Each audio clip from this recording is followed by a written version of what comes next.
नमस्कार दोस्तों, आप लोग का स्वागत है एक और नए वीडियो में। पिछली वीडियो में हम लोग किए थे सबसे अधिक क्रोमोसोम किसमें पाया जाता है, तो टेरिडोफाइट्स में। आज का हम लोग सवाल देखेंगे यहाँ से आरआरबी महेंद्र घाटू से, पेज नंबर 42 से। करे जीवित जीवाश्म कौन सा है, तो साइकस जो है वो जीवित जीवाश्म है। संसार का सबसे बड़ा पुष्प कौन सा है, तो लेफलेसिया जो है वो संसार का सबसे बड़ा पुष्प है।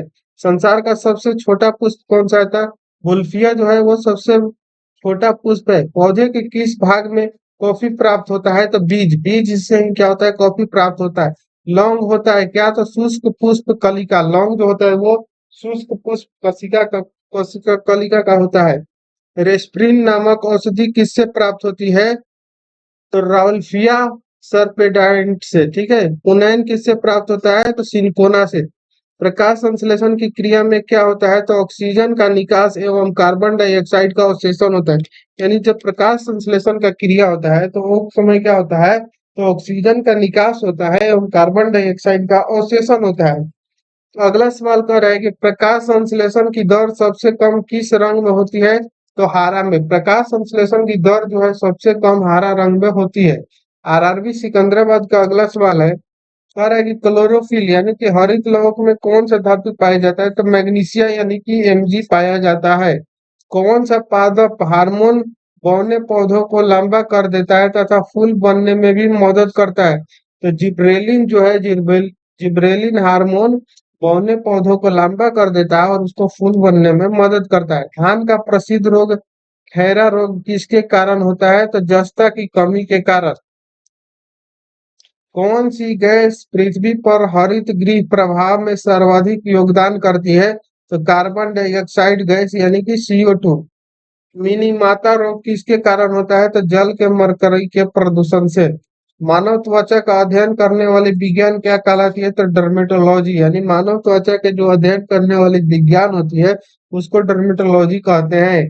कीड़ों के अध्ययन करने वाली विज्ञान को क्या कहा जाता है, तो कीड़ों के अध्ययन करने वाले विज्ञान को एंटोमोलॉजी कहा जाता है। मधुमक्खी का पालन कहलाता है एपीकल्चर। यानी जो लोग मधुमक्खी पालते हैं उसके पालन को क्या कहा जाता है, एपीकल्चर।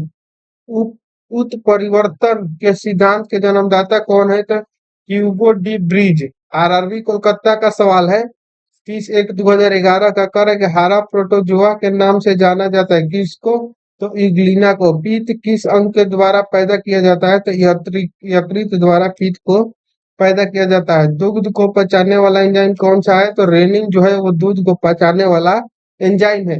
मानव शरीर में रुधिर बैंक का कार्य कौन करता है, तो तिल्ली। शरीर में हीमोग्लोबिन का कार्य है, ऑक्सीजन का परिवहन करना हीमोग्लोबिन का कार्य है।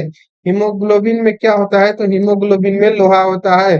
मानव शरीर में खून किसके उपस्थिति के कारण नहीं जमता, तो हिपेरिन के कारण। रुधिर के प्लाज्मा में सब किसके द्वारा एंटीबॉडी निर्मित होता है, तो लिम्फोसाइट द्वारा एंटीबॉडी निर्मित होता है। अगला सवाल है आरआरसी गोरखपुर का, करे कि लाल रक्त कणिकाएं कहाँ उत्पन्न होती है, तो अस्थि मज्जा यानी कि आरबीसी में उत्पन्न होता है। ये क्वेश्चन हम डिटेल्स में 4-5 बार बता चुके हैं। लाल रक्त कणिकाओं का शमशान कहा जाता है किसको, पलिया। यानी लाल रक्त कणिकाओं को जो कब्रिस्तान किसको कहा जाता है, पलिया को।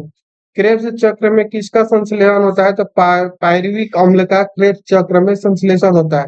मानव शरीर में यूरिया का निर्माण कहाँ होता है, तो यकृत में। रक्त की अशुद्धियां किस आकार में जाकर छनती है, तो वृक्कों में।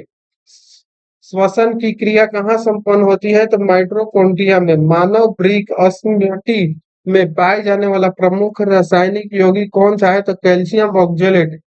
टेस्ट ट्यूब शिशु में विकास कैसे होता है, तो अंडाणु का निषेचन टेस्ट ट्यूब में और विकास गर्भाशय में होता है। ठीक है। आइए अब हम लोग आगे का सवाल देखते हैं।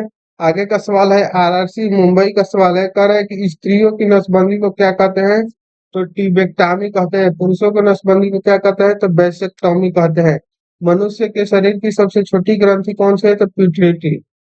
गाय और भैंस के थनों में दूध उतारने के लिए किस हार्मोन का सुई लगाया जाता है, तो ऑक्सीटोसिन नामक हार्मोन का सुई लगाया जाता है। किसको अंतःस्रावी तंत्र का पेसमेकर कहा जाता है, तो थायरॉक्सिन को। किस कारण ग्रह सूर्य के चारों ओर घूमता है, तो गुरुत्वाकर्षण के कारण। कौन सा हार्मोन लड़ो उड़ो हार्मोन कहलाता है, तो एड्रीनलिन हार्मोन जो होता है लडो हार्मोन कहलाता है। ठीक है, आगे का क्वेश्चन हम लोग नेक्स्ट वीडियो में करेंगे।